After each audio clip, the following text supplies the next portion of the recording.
Sí me escuchan ahí, ¿verdad? Porque luego dicen que... Dice Karina que no me escucho. Bueno, tengo nada más un par de avisos, creo. Jueves a las 7 de la noche estamos reuniéndonos para estudiar el libro de Oseas.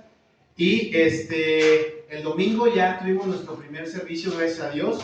Estamos estudiando el libro de Juan a las 6 de la tarde. Tuvimos Santa Cena este pasado domingo. Y me dicen que vamos a tener una reunión de matrimonios el día 14 de octubre a las 11 de la mañana.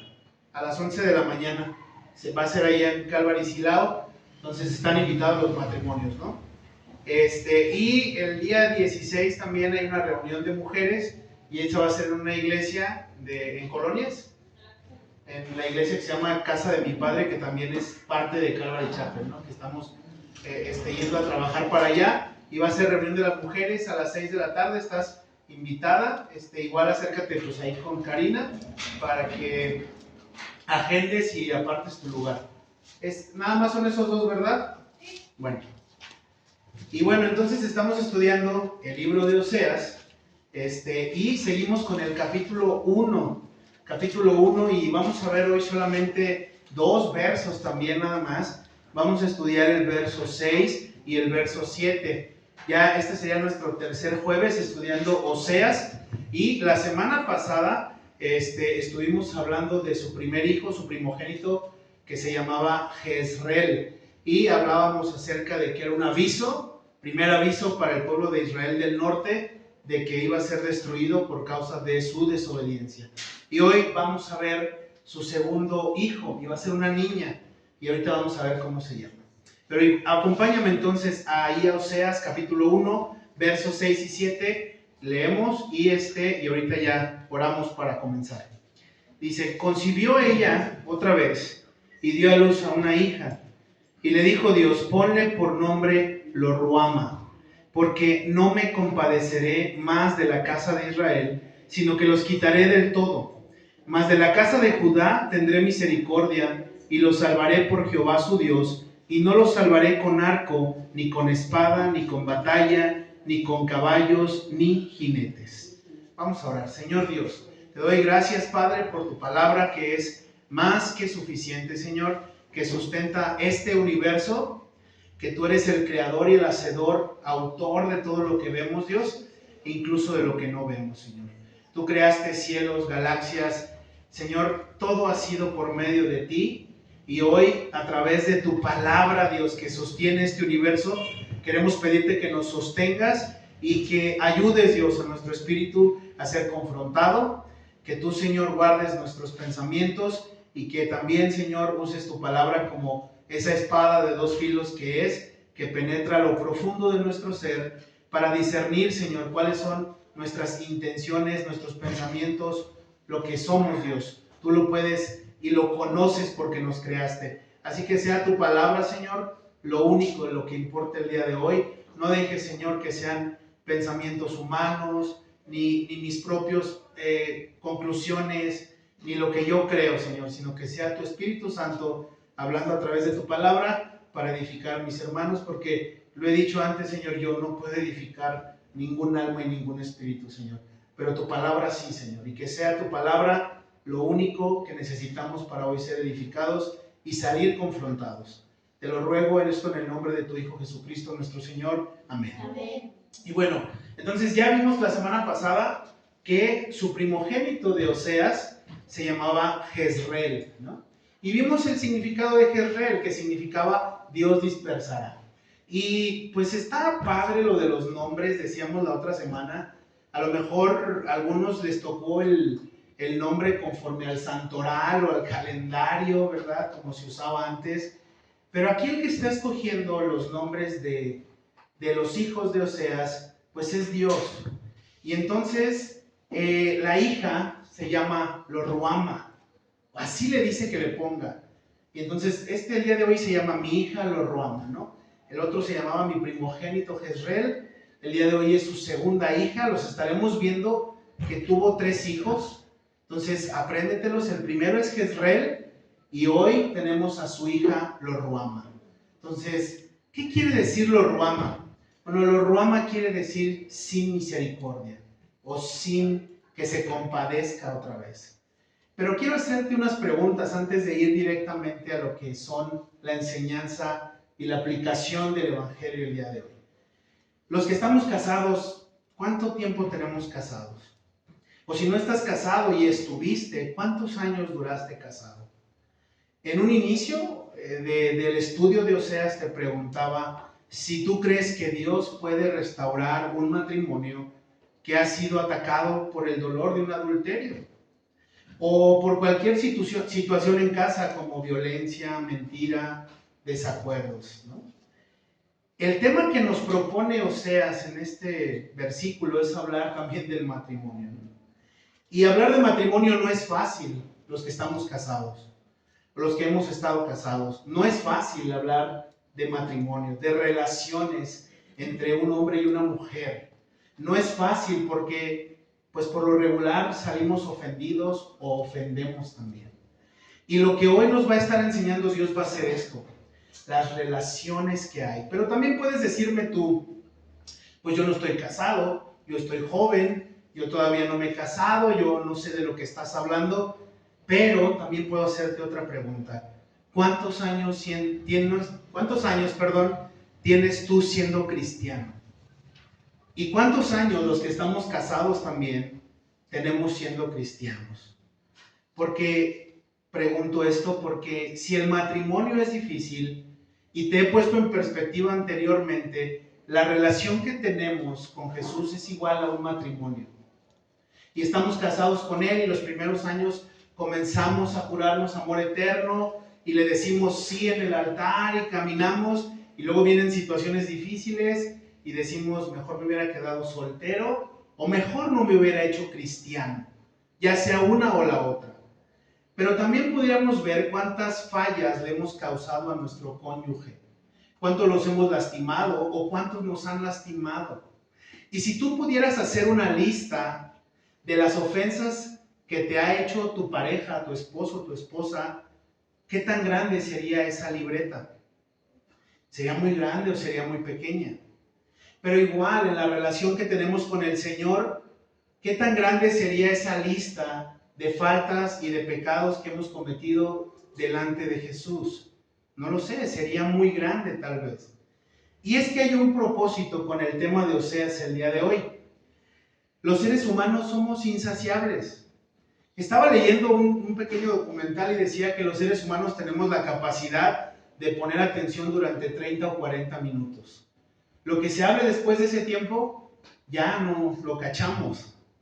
Y somos tan insaciables que veía esto con mi hija, ¿no? Platicaba con Rebeca y decía, ya me aburrió lo que hay en la televisión. Y eso que tiene, o sea, es televisión, no que teníamos nosotros los niños de antes. Los niños de ahora pues tienen internet, tienen acceso a otras caricaturas. Y ella decía, ya me aburrió lo que estoy viendo. Cuando nosotros, o tú te acordarás, teníamos que esperar la programación especial de las caricaturas, o los sábados, que es cuando pasaban solamente las de Caperucita y el Lobo Feroz. No lo sé, ¿verdad? Pero esperábamos eso porque somos insaciables. Nos aburrimos constantemente. Nos desesperamos, somos impacientes. La semana pasada aprendimos que Dios es paciente, pero no es tonto. Y sin embargo, hoy vamos a hablar de eso. Somos impacientes, nos desesperamos, no aguantamos mucho rato, podemos estar picados a lo mejor con una serie y después ya nos desencanta o la terminamos o no sé, pero a veces los seres humanos somos de dejar las cosas a la mitad. No terminamos las cosas porque así somos. Buscamos que sea aquello que sea novedoso, aquello que nos gane la curiosidad, que cautive nuestra mente. Y una vez que ya estuvimos, decimos, ya me aburrí otra vez. Y así somos los seres humanos. Entonces, ahora lleva esto al matrimonio. El matrimonio se hace tedioso con el paso de los años. Y entonces ya no es tan padre amanecer con esa persona. Antes era padre porque pues no había niños, no había obligaciones tal vez como las que se han juntado, no tocaban la puerta para cobrarte o no llegaban esos compromisos y era padre pensar que el amor nos iba a sostener toda nuestra vida. Pero al final del día, Dios sabe que somos insaciables, que estamos siempre deseosos de más y más. Si tú recuerdas, Proverbios dice que el ojo no se cansa de ver y el oído no se cansa de escuchar. Somos novedosos, nos gusta el chismecillo, ¿no? A ver, ¿qué dijo? Y luego, o sea, nos encanta escuchar. Y nos encanta ver también. Nosotros los seres humanos estamos diseñados de esa manera. Ahora, ¿qué tiene que ver esto con Gomer y con Oseas? Bueno, pasado el tiempo, con Gomer y con Oseas, había pasado precisamente esto. Quizás Gomer estaba en este momento viviendo uno de los aburrimientos más clásicos en el matrimonio. Quizás ya había pasado el desencantamiento, ya no estaba tan enamorada, ya era como de flojera. Oseas, tengo que hacerte el huevito estrellado y yo no te quería echar lonche. Y bueno, ahí está Gomer sufriendo las calamidades de cada día de ser esposa. Pero hay algo interesante con lo que hoy nos declara el verso. Y el verso nos dice, ahí mismo dice, concibió ella otra vez. Es interesante que no dice como arriba, donde en el verso 4 dice que le dio por hijo, le dio un hijo que era Jezreel. Algunos estudiosos, no nos vamos a meter mucho en eso, pero algunos estudiosos de la Biblia dicen que cuando ella, aquí se refiere a que ella concibió otra vez y dio a luz una hija, y no le da el tono perteneciente o el posesivo a Oseas, significa que quizás esta hija no es de Oseas. Y Oseas, ¿no? Así como, wow, ¿cómo? O sea, adulterio. Gomer, tan pronto te aburriste de tu esposo, el Oseas. Y tan pronto se te olvidaron los pactos que hiciste delante de Dios. Y tan pronto se te olvidó que andabas bailando la víbora de la mar en tu boda. Y ahora ya estás ahí con otro amante, quizás. Y ahora Oseas tiene la duda de si esta niña es su hija o no es su hija. Y este es un asunto de familia complicado, porque Gomer entonces está embarazada y Oseas está con la duda de si es su hija o no. Pero Dios va a usar esto con un propósito. Y lo que Dios le va a decir es, tú ponle a esta niña lo ruama. Y lo ruama, te decía, significa sin misericordia, no más compasión. Y lo vamos a ir desarrollando. Pero esta sería una buena pregunta. ¿Qué le pasó a Gomer, la esposa de Oseas? ¿Lo miró más pelón? ¿Lo miró más panzón? ¿Cuál fue el desencanto que hubo aquí? O tal vez no fue el físico, pero tal vez empezó a escasear el dinero, porque Oseas era un profeta. No era un adinerado, no era alguien que tuviera mucho dinero. Los profetas vivían de lo que Dios les daba. Entonces quizás Gomer empezó a decir, no, pues ya no me satisface la vida que me da Oseas. Yo quería irme a las plazas a comprar joyas y quería comprarme vestidos y lucir bonita, pero pues con mi esposo como profeta no me alcanza para mucho y quizás está poniendo la vista o la mirada en otras cosas. Y a lo mejor podríamos decir, ¿no? Ah, Gomer, qué pasada es Gomer. Y qué atrevida al ponerle el cuerno a Oseas. Y no solo eso, sino que tiene ahora en su vientre fruto de quizás un adulterio. Y está esta duda y está todo esto. Pero ¿sabes? Esto es un recordatorio para el pueblo de Israel. Ellos también habían sido adúlteros y también habían sido fornicarios delante de Dios y habían dejado a su primer amor, que era Dios, por ir a adorar a otros dioses. Entonces no hay mucha diferencia. Y Dios empieza a usar esto que pasa en la vida de Oseas y de Gomer. Y podemos decir, no, yo nunca he cometido adulterio. Dios me libre de eso. Pero quizás no tiene nada más que ver con nuestra pareja y nuestro esposo, pero a lo mejor estamos siendo infieles a Dios y nos hemos desencantado del Evangelio. A lo mejor las cosas difíciles que han pasado con el Evangelio, persecución, las dudas, las cosas malas que están pasando a nuestro alrededor, nos han hecho que nos desencantemos del Evangelio y digamos, mejor quiero regresar atrás. Mejor quiero buscar otro lugar en donde encuentre reposo. Entonces, quizás no soy tan diferente a Gomer. Quizás soy muy parecido o parecida a Gomer, la esposa de Oseas. Y para entender por qué somos insaciables y que nos distraemos con tanta facilidad y perdemos de vista el Evangelio y la salvación, ve conmigo a Gálatas, capítulo 3. Busca el libro de Gálatas, Gálatas 3, del 1 al 4. Busca Gálatas, capítulo 3, del 1 al 4. Vamos a leer. Y estas son palabras de Pablo. Busca entonces Gálatas 3, del 1 al 4. Mira lo que dice Gálatas.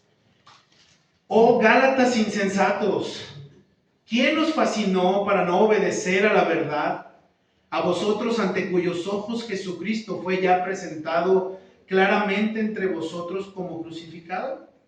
Esto solo quiero saber de vosotros. ¿Recibisteis el Espíritu por las obras de la ley o por el oír con fe? ¿Tan necios sois? Habiendo comenzado por el Espíritu, ¿ahora vais a acabar por la carne? ¿Tantas cosas habéis padecido en vano? Si es que realmente fue en vano. Y lo primero que Pablo dice en Gálatas es, Gálatas insensatos. ¿Sabes? Esta palabra de insensatos en otras versiones aparece como Gálatas idiotas. Gálatas, y pareciera una palabra muy fuerte, pero tal cual en otras versiones insensatos aparece como idiotas, es decir, perdieron el sentido, abandonaron el Evangelio. ¿Qué es lo que está pasando con Gomer? Está abandonando a su primer marido. Está dejando su relación de su esposo con el que pactó hasta que la muerte nos separe. Pero tú y yo quizás no somos tan diferentes. Y Pablo dice, Gálatas insensatos, ¿quién? Y fíjate lo que dice la pregunta, ¿quién los fascinó para no obedecer la verdad? Esta palabra de fascinó significa hechizó. ¿Quién los hechizó? Y podríamos decir de Gomer, ¿quién fue la que fascinó a Gomer? ¿Quién hechizó a Gomer para que se desenamorara de su esposo y ahora viera con ojos de amor a otro hombre? ¿Quién fascinó a Gomer? Y también la pregunta es en primera persona para ti y para mí. ¿Quién nos fascinó a nosotros? ¿Qué te tiene fascinado en el mundo que hemos dejado de obedecer el Evangelio? ¿Sabes? Escuchaba en la semana que los seres humanos tenemos un grande compromiso con el mundo. En el mundo nos pueden decir en el cine, ¿verdad? Apaga tu celular, y somos obedientes en el cine.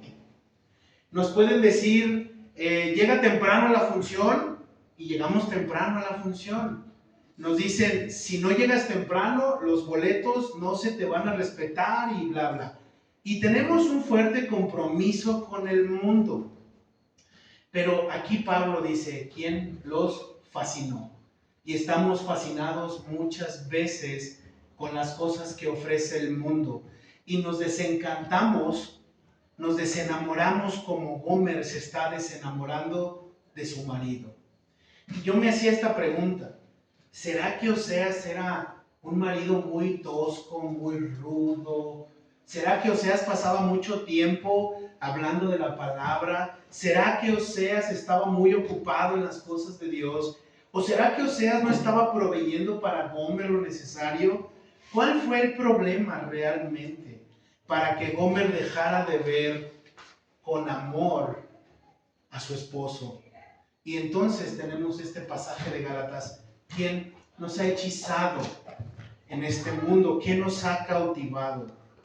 Porque entonces lo que Oseas estaba haciendo por su esposa le parecía poco. Y entonces Gomer estaba insatisfecha. Y entonces es allí donde te vuelvo a decir, me doy cuenta de que yo soy igual a Gomer. ¿Por qué? Porque entonces así estoy con Dios constantemente, aburrido de las bendiciones que Él me da. Y siempre estoy, otra vez frijoles, Señor. Y bueno, dirás, no creo, este vato come otra cosa. Pero otra vez frijoles. ¿Por qué ese carro viejito, Señor? ¿Por qué no me das más dinero? ¿Por qué no me das esto? ¿Por qué no me das aquello? Y puedo estar siempre insatisfecho constantemente. Insatisfecho en todo lo que Dios me da. Insatisfecho con que ahora los jóvenes y los niños de nuestra casa pues pueden tener internet, con lo que te decía hace un tiempo. Nosotros cuando éramos niños pues esperábamos la programación. Y ya que se acababa y luego te repetían los capítulos y bueno, era un show. Pero estamos tan insatisfechos y vivimos así que nos aburren las bendiciones de Dios. Estamos tan acostumbrados a gozar las bendiciones de Dios que a veces se las exigimos a Él como si fuera su obligación que nos bendijera. Pero Él lo hace por amor. Pero le exigimos y le decimos, dame otro carro, dame otra casa, ya estoy harto. Y quizás estamos como seas, dame otra esposa, dame otro esposo, dame algo más. Estoy insaciado, insaciable todo el tiempo. Y estoy haciendo estos cuestionamientos constantemente. ¿A dónde llevó la insatisfacción a Gomer? Al adulterio. ¿A dónde llevó a Gomer el hecho de que no se sintiera agradecida con lo que su esposo le daba? Pues la llevó a buscar en otros brazos lo que según ella no tenía con Oseas. Y llevó a Gomer a pensar que fuera de Oseas iba a tener mejor bendición. Y sabes, esto es lo que estaba pasando con el pueblo de Israel. Israel del norte, te lo dije la semana pasada y la antepasada, ahora le decían a un pedazo de madera y a un pedazo de piedra, este es mi Dios el que me formó y me sacó de Egipto. Y estaban diciendo que ese era su hacedor, dejando a Dios de lado, al único Dios verdadero y vivo. Le estaban dando la espalda y estaban buscando otros amantes en donde satisfacerse. Y entonces, en este capítulo es donde Dios dice, le vamos a poner lo ruama, así la vas a registrar, lo ruama. Y yo pensaba, no, pues mis hijos, si se hubiera llamado así, ¿no? Lo ruama Pérez Medel, hubiera estado muy largo. Pero al final del día, lo ruama le va a decir mucho al pueblo y nos va a decir mucho a ti y a mí. ¿Qué significa? Entonces lo ruama te decía, no tendré misericordia. Y este era el segundo llamado de parte de Dios, no más misericordia. Y sabes, decía, no más Israel, no detendré más mi castigo, ya te tuve mucha misericordia. Y lo puse aquí en mis notas, no más Alejandro, ya fue suficiente con lo que estás haciendo. Entonces, la semana pasada habíamos entendido que Dios había sido muy paciente con la casa de Jehú, que era la que iba a traer también juicio, y habían pasado 102 años para que Jehú y su familia se arrepintieran de andar haciendo lo malo. ¿Y Jehú se arrepintió? No. ¿Jeroboam II se arrepintió? Tampoco. Ni tampoco Zacarías, el tataranieto de este cuate. Entonces, Dios es paciente, recuérdalo, pero no es tonto. Dios es muy paciente, pero no es tonto. Y esto me lleva a las siguientes preguntas. Pero, ¿por qué Dios ya no quería ayudar al pueblo de Israel? ¿Por qué acaso Dios es muy paciente, pero se aburrió también Él? ¿Acaso no dice la Biblia que Dios es un Dios de misericordia? Pues qué cosas tan graves hicieron estas personas para que Dios se enojara con ellos. ¿Por qué Dios dice, con el nombre de esta niña no tendré más misericordia? Ya estuvo bueno, ya basta. ¿Por qué Dios les estaría diciendo esto al pueblo? ¿Qué acaso no tenemos un Dios de toda gracia y de misericordia? Sí, pero está vivo. Este Dios no es un Dios de barro ni de madera. Este Dios siente. Y estaba sintiendo el rechazo de un pueblo que estaba buscando en otros dioses el amor que solo Dios les podía dar. Pero entonces, ¿qué hicieron estas personas? ¿No te preguntas tú? ¿Qué hicieron en el tiempo de Jeroboam? ¿Qué fue lo que hicieron estos cuates? ¿Se portaron muy mal? Veíamos en la introducción que había fiestas alrededor de Israel del norte, en donde en los lugares altos había orgías y banquetes en donde se metían estos hombres israelitas con las prostitutas consagradas a sus dioses para entonces satisfacer sus deseos, y lo hacían delante de todos, pero sobre todo lo hacían delante de Dios. Si de por sí el adulterio es feo y deja consecuencias graves y dolorosas, pasearte con la persona con la que estás cometiendo adulterio es peor. Y eso lo estaba soportando Dios. Y no solo eso, lo estaba pasando por alto 102 años y muchos años más. Pero ¿qué hicieron estos cuates? Para tener una idea de qué fue el pecado, ve adelante al libro de Amós, capítulo 2, versos del 6 al 8. Está ahí adelantito de Oseas. Luego. Busca, después de Joel está Amós capítulo 2, versos del 6 al 8. Y nos vamos a dar cuenta qué es lo que estaban haciendo estos finísimas personas de Israel del norte. ¿Qué es lo que ellos estaban haciendo? Amós 2, del 6 al 8. Mira lo que dice. Así ha dicho Jehová: por 3 pecados de Israel y por el cuarto, no revocaré su castigo, porque vendieron por dinero al justo y al pobre por un par de zapatos. Pisotean en el polvo de la tierra las cabezas de los desvalidos y tuercen el camino de los humildes. Y escucha esto: y el hijo y su padre se llegan a la misma joven, profanando mi santo nombre. Sobre las ropas empeñadas se acuestan junto a cualquier altar, y el vino de los multados beben en la casa de sus dioses. ¿Qué estaban haciendo estas finísimas personas? Robando, mintiendo, defraudando y aplastando al pobre. Esto es lo que estaba haciendo el pueblo de Israel del norte. Y no solo eso, dice, y por un cuarto, el cuarto pecado, ¿cuál es lo que estaban haciendo? Tanto el padre como el hijo se metían con la misma mujer, se emborrachaban juntos y se ponían frente a ese altar para consagrarse ante un Dios falso. Finísimas personas. ¿Estaban haciendo algo malo? Dios es muy exagerado. Y quizás puedas decirme, no hay que ser tan exagerado, ¿sabes? Hay que aceptar lo que hoy está pasando en el mundo. Debemos ser más abiertos. No hay que ser tan cerrados. ¿Y te das cuenta qué tan abiertos estaban siendo los israelitas? El proverbio dice, sobre toda cosa guardada, guarda tu corazón, porque de ahí emana la vida. Entonces, ¿qué es lo que estaban haciendo estos cuates? Ser abiertos, dejarse guiar por lo que estaba sucediendo a su alrededor. Y entonces podrías decir, no, es que eres muy cerrado, hoy en las iglesias ya no debes de decir pecado. ¿Por qué no le cambiamos pecado a errorcillos para que se escuche como más light? Y en vez de pecado le ponemos unos pequeños errorcillos, y te das cuenta de qué errorcillos estaban cometiendo estos cuates. Pero ¿qué dice Romanos 12:2? Dice que no nos debemos de adaptar a este siglo, ni nos debemos de conformar a los pensamientos del mundo. Debemos de renovar nuestra mente. ¿Y dónde renuevo mi mente? En YouTube, en Facebook, ¿verdad? Seguramente ahí es donde yo puedo renovar mi mente. No, dice que la palabra es donde puedo renovar mi mente. Ahí es donde puedo ser renovado de día y de noche y transformado por Dios.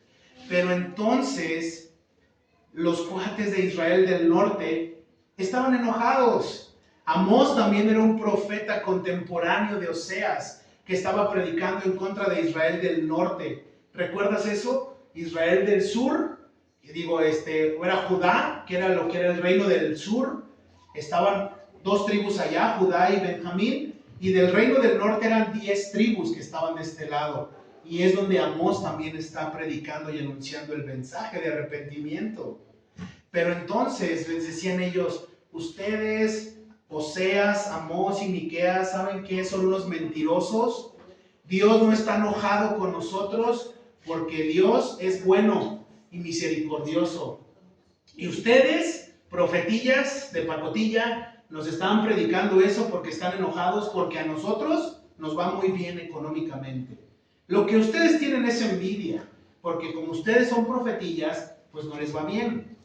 no traen ni para una coca de las chiquitas. Entonces, ustedes ese es su problema, que están con envidia, con celos. Pero ¿sabes? Dice Oseas, Amós y Miqueas, que son los que estuvieron predicando en el reino del norte, les van a decir sus verdades a estos cuates. ¿Y sabes por qué tenían dinero? ¿Y sabes por qué estaban prosperando? ¿Acaso realmente era porque Dios los estaba bendiciendo? Nos vamos a dar cuenta que no. Realmente estaban aplastando al pobre y se estaban enriqueciendo con robo, con hurto y con usurería. Préstamos con un alto interés, robándose las tierras y haciendo que los pobres fueran más pobres. ¿Por qué te digo esto? Está en Miqueas. Ve a Miqueas, capítulo 2. Está más adelantito, después de Abdías, luego sigue Jonás y luego está Miqueas. Busca Miqueas, capítulo 2, versos del 6 al 7. Mira lo que dice. Miqueas 2, del 6 al 7. Te lo voy a leer en lo que lo buscas. Miqueas 2, del 6 al 7. No profeticéis, dicen a los que profetizan. No les profeticen, porque no les alcanzará vergüenza. ¿Tú qué te dices, casa de Jacob? ¿Se ha acortado el espíritu de Jehová? ¿Son estas sus obras? ¿No hacen mis palabras bien al que camina rectamente? ¿Qué significan estas palabras de Miqueas? Fíjate lo que dice el verso 6, Miqueas 2, 6, 7. Dice, no profetices, dicen a los que profetizan. No les profeticen, porque no les alcanzará la vergüenza. ¿Qué les estaban diciendo? Ya cállense, ustedes están hablando de ardidos. No hablen la palabra, eso no es palabra de Dios. La palabra de Dios es que Dios me bendice, Dios me ama, Dios me prospera, Dios me cuida, lo arrebato, lo declaro, lo manifiesto y lo ato arriba y abajo para que no se me desamarre. ¿Sabes? Eso es una doctrina que no es cierta. ¿Y por qué? Porque Dios habla su verdad aunque nos duela o no nos guste. El evangelio es una ofensa para el ser humano. El evangelio no es un coaching de buena voluntad. No es que te estén diciendo, te aplaudo, tú dale campeón, endrógate, ve por la moto de tus sueños, ve por el carro de tus sueños, endrógate, hazlo, porque Dios está contigo. Eso querían que le dijeran los profetas al pueblo de Israel del norte. Tú puedes, eres un princeso del Rey Todopoderoso y te vendrá bendición, aunque estés matando al pobre y robándole sus propiedades. Eso es lo que quería escuchar Israel del norte.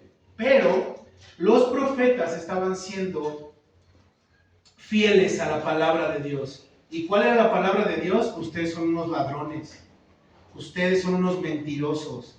¿Sabes? Hoy en día, en muchas iglesias, tristemente, se predica un evangelio de pura prosperidad, de positivismo, y se está predicando un evangelio en el cual te dicen esto, que tú eres un mi rey. Y tristemente se han convertido las iglesias en centros en donde la gente solamente tiene que salir motivada pero no confrontada. La idea de la iglesia primitiva no es que saliéramos todos animados. Ahora, no quiere decir que Dios no nos dé palabras de ánimo, pero no es venir a la iglesia así como que te vas bien animado y tú bien padre y Dios me dijo, sino que también nos vayamos confrontados por su palabra. No solamente condenados, ¿verdad? Y lo vamos a ver más adelante, sino que también que nos digan la verdad es gracia. Eso también es gracia. Pero entonces hoy en día en muchas predicaciones están diciendo ya no existen pecados, sino errorcitos para no, en diminutivo, para que no se ofenda a la gente.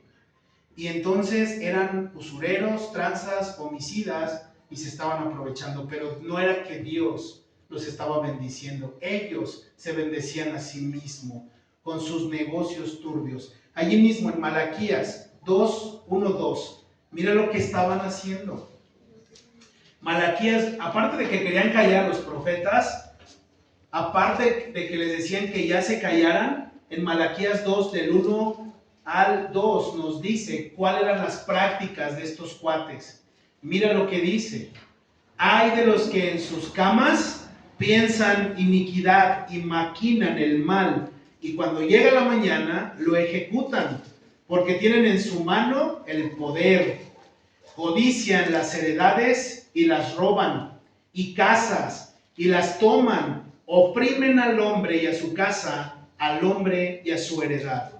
Estos cuates nada más estaban esperando a que amaneciera para irse a robar. Estaban esperando a que amaneciera para ir a cobrarle el dinero que le prestaron con altos rendimientos a sus propios hermanos. Y cuando no había dinero, ¿qué es lo que pasaba y lo que decía la ley? En Deuteronomio, no vayas allá, pero en Deuteronomio decía que cuando tú no tenías dinero para pagarle a tu hermano, te hacías esclavo de él o le tenías que dar tu heredad o tu tierra.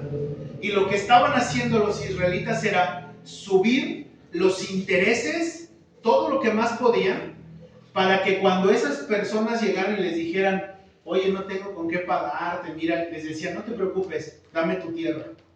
Y se quedaban sin tierra. Entonces, por eso se estaban haciendo ricos. No era que Dios los estuviera bendiciendo como ellos decían. Se hacían ricos porque se estaban aprovechando de que les cobraban muy, pero muy caro. Y decían, no tengo con qué pagarte. Pues me llevo tus tierras, y me llevo esto, y me llevo aquello, y me llevo también a tu mujer. Y eso estaban haciendo los israelitas. Entonces, te das cuenta que injusto Dios, pues no se estaba portando. 102 años aguantando y soportando las prácticas y todo este tipo de orgías y todo este tipo de fiestas y de abusos contra su pueblo, pues no estaban portándose muy chido, que digamos. Amós es llamado el profeta de los pobres. ¿Por qué? Porque estaban siendo oprimidos los pobres. Y regresamos nuevamente a Oseas. Oseas, capítulo 1, verso 7. Vamos a ver lo que dice. Solo tendré compasión de los habitantes del reino de Judá. Yo mismo los salvaré, y para eso no necesito ejército ni armas de guerra. Lo que yo te leí ahorita es otra versión, pero ahí en tu Biblia es la que tú traigas, pero esta otra versión que te leí se llama Biblia Libre. Pero y así dice, ¿no? Solo tendré compasión de los habitantes del reino de Judá. Yo mismo los salvaré, y para eso no necesito ejército ni armas de guerra. Y viene una pregunta, porque las preguntas nos llevan a donde Dios nos quiere hablar. ¿Acaso Dios tiene favoritos? ¿Acaso Dios es un Dios que se mueve por tener favoritos y decir, este me cae bien, este canta los domingos fuerte, este canta más o menos, entonces este no es mi preferido? Dios no tiene preferidos. Pues no tanto, este sí va, este no va. Dios no tiene preferidos. La respuesta es no. Entonces, Isaías y Jeremías estaban profetizando en el reino de Judá, si tú recuerdas. Y en la división que había, estos otros cuates estaban allá. Entonces nos podríamos nosotros pensar, a lo mejor lo que estaban fallando eran los profetas. Porque quizás no eran tan buenos los profetas del norte como los profetas del sur. Y no, tampoco es eso. Los profetas del norte hablaban palabra de Dios, y los del sur también estaban predicando palabra de Dios. Entonces, ¿cuál era el problema? El problema es que Israel del norte no se arrepentía, porque creían que tenían todos sus problemas resueltos: dinero, comodidad, tierras, prosperidad. Jeroboam, que estaba reinando, era un estratega militar muy bueno, no tenían invasión, entonces tenían paz y decían, nada me está pasando, no necesitamos a Dios. La autosuficiencia nos hace entender muchas veces que no necesitamos a Dios. ¿Y sabes qué día no necesitamos a Dios? No existe ese día. Todos los días necesitamos a Dios. Tengas comida o no tengas, necesitas a Dios. Haya trabajo o no haya, necesitamos a Dios. Estén satisfechas nuestras necesidades o no lo estén, siempre necesitamos a Dios. Y el problema es que los israelitas del norte no lo estaban entendiendo así. Ellos decían, estamos bien, no necesitamos a Dios. La semana pasada también hablamos de las consecuencias, ¿te acuerdas? Las consecuencias del pecado nos alcanza hasta la tercera o cuarta generación cuando no nos arrepentimos. Y eso es lo que estaba pasando con el reino del norte. Ahora, En el reino del norte, recuerda, era Jeroboam II su rey. Pero entonces, ¿qué pasaba en el reino de Judá? Había un rey que se llamaba Ezequías. Y este Ezequías quiso y se esforzó por agradar a Dios. La Biblia nos va a enseñar ahorita que este rey se esforzaba por agradar a Dios. De hecho, Ezequías trajo una reforma espiritual. ¿Y sabes lo que hizo Ezequías en el reino de Judá? En el reino del sur. Quitó todos los ídolos, las imágenes de acera, quemó todos los templos de los falsos dioses y empezó a llevar el culto de Dios y a honrar a Dios. Entonces empezó a haber bendición allí. Para eso vamos a Segunda de Reyes, capítulo 18. Busca Segundo Libro de Reyes. Segundo Libro de Reyes, capítulo 18, versos del 1 al 6. Segundo Libro de Reyes, 18, capítulo 18, versos del 1 al 6. Mire lo que nos dice la Biblia acerca de Ezequías. Este es el rey que está en el reino del sur. ¿Recuerdas eso? Está en el sur. Y aquí va a haber un pasaje que a lo mejor te confundes, pero ahorita te lo explico. Mira lo que dice. En el tercer año de Oseas, hijo de Ela, rey de Israel, comenzó a reinar Ezequías, hijo de Acaz, rey de Judá. Ahí menciona un Oseas, pero este Oseas no es el profeta, es un rey del reino de Judá, del sur. Seguimos en el verso 2. Cuando comenzó a reinar, era de 25 años Ezequías, y reinó en Jerusalén 29 años. El nombre de su madre fue Abi, hija de Zacarías. Hizo lo recto ante los ojos de Jehová, conforme a todas las cosas que había hecho David su padre. Él quitó los lugares altos y quebró las imágenes y cortó los símbolos de acera e hizo pedazos la serpiente de bronce que había hecho Moisés, porque hasta entonces le quemaban incienso los hijos de Israel y la llamó Neustán. En Jehová Dios de Israel puso su esperanza, ni después ni antes de él hubo otro como él entre todos los reyes de Judá, porque siguió a Jehová y no se apartó de él, sino que guardó los mandamientos que Jehová prescribió a Moisés. Todos estos 6 versículos, ¿de qué nos hablan? Que en el otro reino, contrario a donde estaba Oseas, estaba el rey Ezequías. Hizo una reforma, quitó los ídolos, quitó los templos y obedeció a Dios. Y esto me lleva a una pregunta. Entonces, ¿me puedo ganar la salvación? No, no te puedes ganar la salvación. Entonces, Dios tiene misericordia y es bueno conmigo si yo me porto bien. Tenemos que portarnos bien por amor a Dios, pero Dios es bueno siempre. Incluso hasta cuando me he portado mal, Dios es bueno conmigo.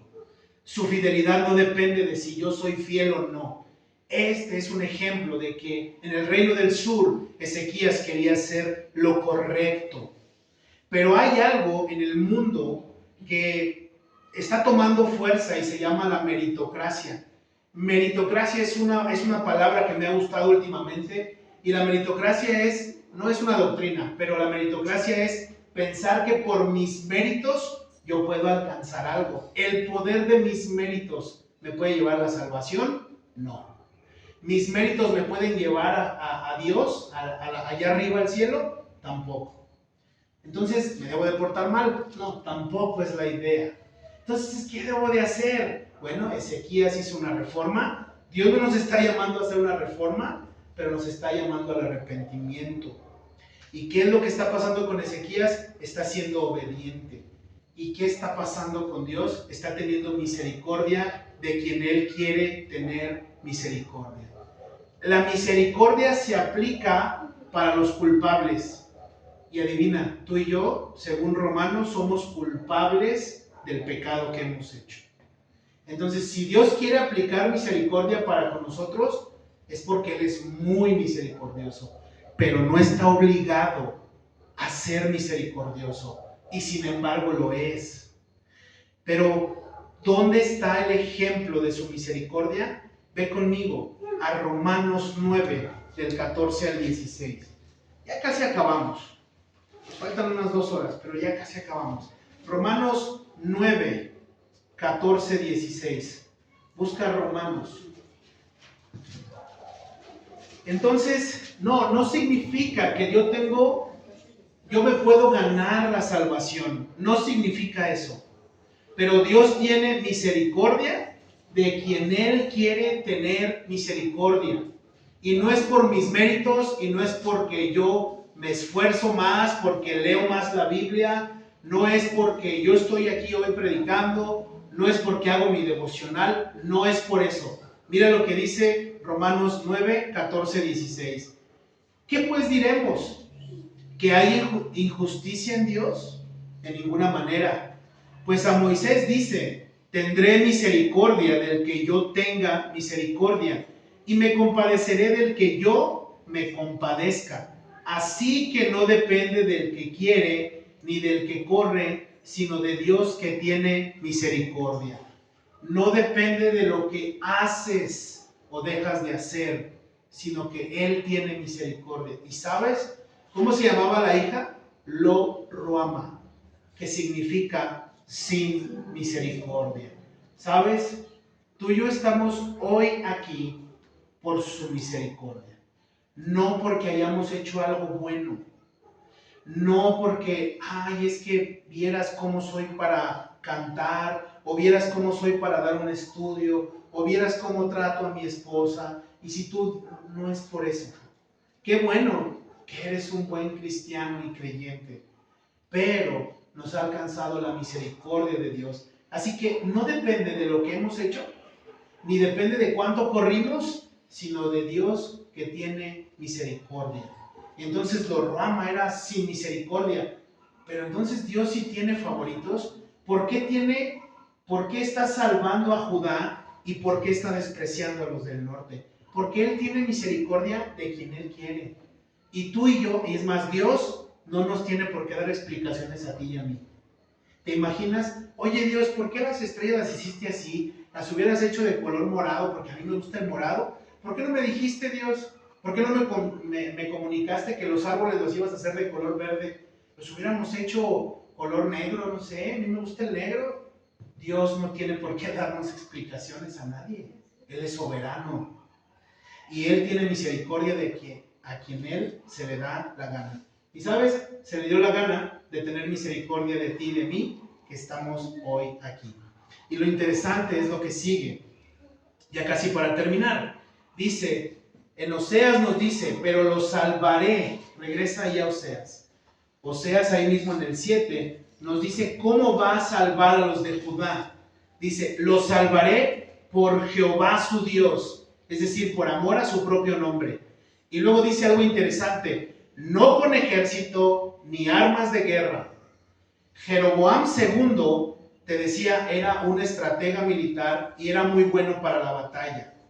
Quizás ellos estaban confiando en su capacidad militar y eran conocidos por esa fuerza y política militar. Pero otra vez nos lleva a la autosuficiencia. Y sabes, no somos autosuficientes. Estaban pensando tal vez en sus obras, sus luchas.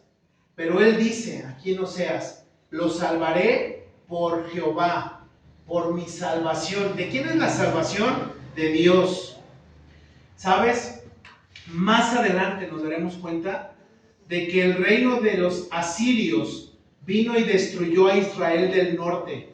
Pero los asirios no pudieron destruir al reino de Judá, porque intervino y los ayudó el ángel de Jehová.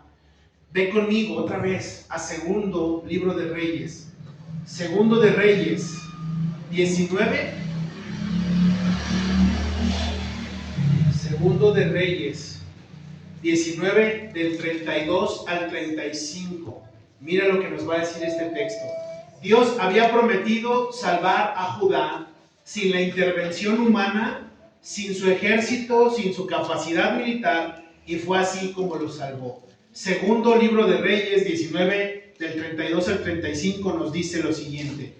Por tanto, así dice Jehová acerca del rey de Asiria: no entrará en esta ciudad, ni echará saeta en ella, ni vendrá delante de ella con escudo, ni levantará contra ella baluarte.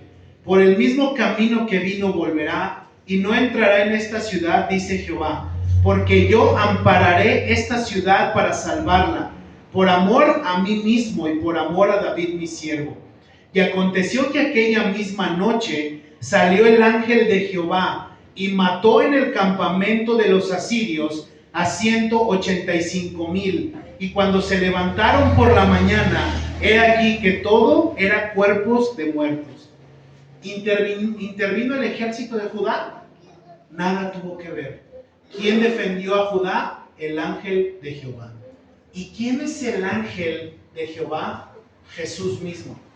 Jesús es el ángel de Jehová es una epifanía de Jesucristo en el Antiguo Testamento, y hoy tú y yo podemos ver a Jesús en la cruz.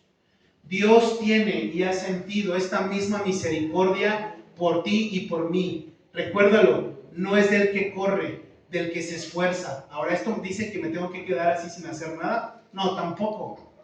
Pero no es el que hace algo para ganarse la salvación, porque no podemos. Es Dios quien tiene misericordia. Ya lo leímos hace un rato. Y lo cual me llega a la siguiente conclusión para terminar.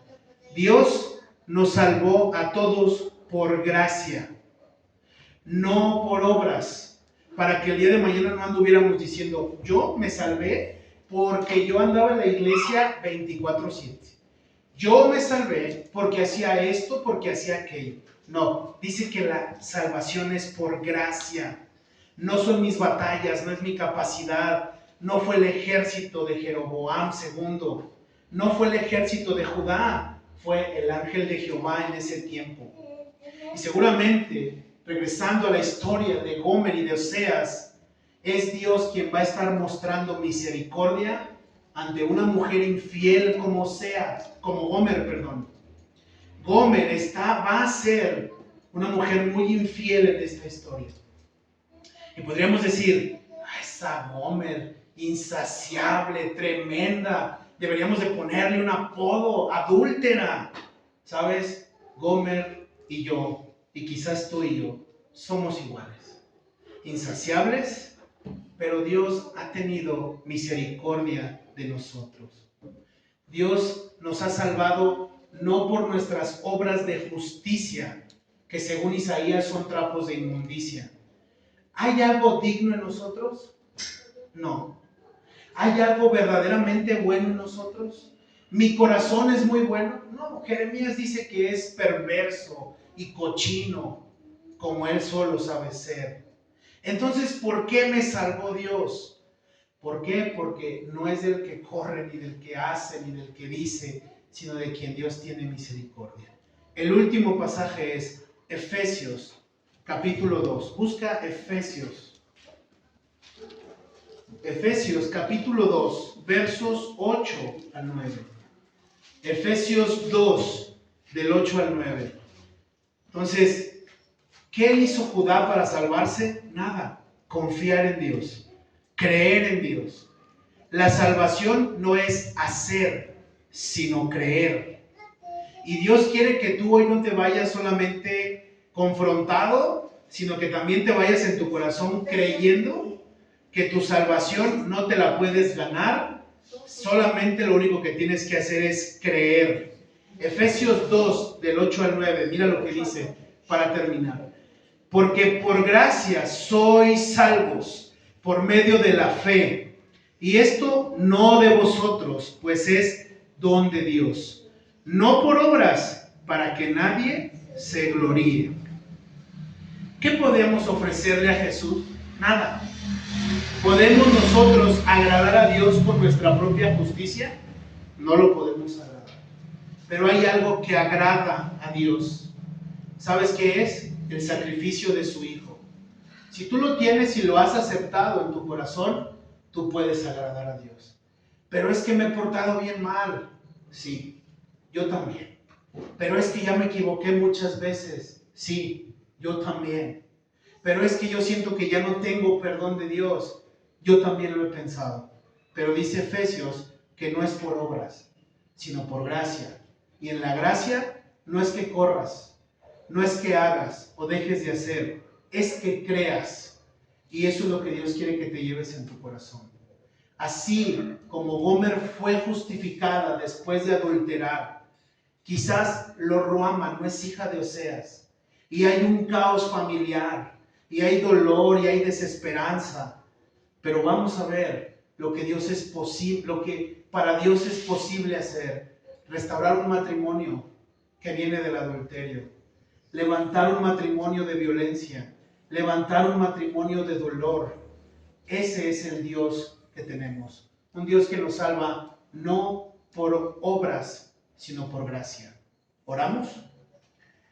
Señor Dios, te doy gracias, Padre, por tu mensaje de salvación el día de hoy. Gracias, Señor, porque lo que nos has hablado hoy es que tú mataste 185,000 asirios en un campamento. Y no fue porque fueran muy capaces los del reino de Judá. Señor, que mis hermanos el día de hoy se lleven en su corazón la palabra que se ha sembrado en ellos, para que dé fruto en el tiempo que tú quieras dar fruto, y hagas lo que quieras con ellos, Señor. Gracias por tu salvación, que no es, Señor, cuántas veces nos hemos equivocado, y quizás hubiera una libreta muy grande donde estén todos nuestros pecados ahí. Y como lo dice Colosenses, Dios, esa libreta o esa lista de pecados tan grande que estaba en contra de nosotros, esa acta de decretos fue clavada en la cruz del Calvario, para que el día de hoy tengamos libertad en Cristo Jesús.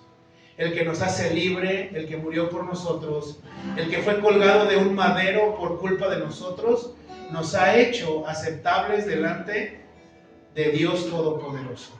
Así te pido que ayudes a mis hermanos en su semana que está por terminar, y que los ayudes a ser edificados, y que guardes sus corazones, sus vidas y sus almas, y los sustentes cada día.